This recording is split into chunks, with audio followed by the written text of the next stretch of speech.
ኤፕሪል 24 የዕለቱ መልእክት ርዕስ አታስቀምጡ። እንግዲህ ከዛሬ ጀምሮ እርስ በርሳችን አንፈራረድ፣ ይልቁን ግን ለወንድም እንቅፋትን ወይም ማሰናከያን ማንም እንዳያኖርበት ይህን ቁረጡ። ሮሜ ምዕራፍ 14 ቁጥር 13። ሂድ አትበለው፣ ነገር ግን እንዲሄድ አድርገው። ሌላ ደግሞ እንዲበላ ሥጋ ስጠው፣ እንዳይበላ ቢላ ንሳው የሚሉ አባባሎች አሉ። እነዚህ ሁሉ በሰዎች መንገድ ላይ እንቅፋት የማስቀመጥ ልምምዶች ናቸው። እነዚህ እሳቤዎች መልካቸውን ቀይረው የእግዚአብሔርን ቤተክርስቲያን እያስጨነቋት ይገኛሉ። ምን ያህል ከእግዚአብሔር ቃል በተቃርኖ የመኖራችን ምልክት ነው። ሐዋርያው በፍርድና በንቀት የተሞላው የአማኞች እሳቤ በድርጊት ታጅቦ ሌላ ቀውስ ከማምጣቱ በፊት የመፍትሄ ሐሳብን ይጠቁማል።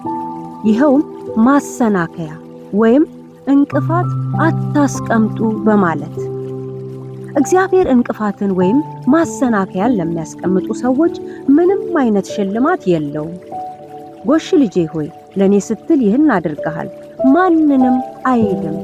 ይልቁኑ ማሰናከያ መሆን ቅጣት አለው። የማቴዎስ ወንጌል ምዕራፍ 18 ከቁጥር 7 እስከ 14።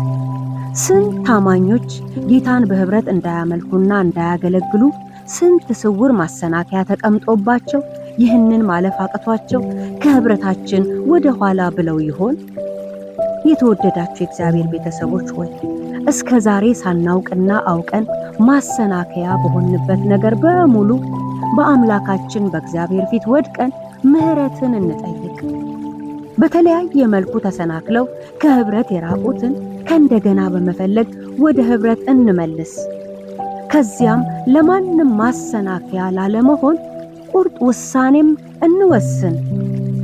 እንቅፋትና ማሰናከያ የሚያስቀምጡትንም እንምከር፣ እናቅና፣ እንገስጽም።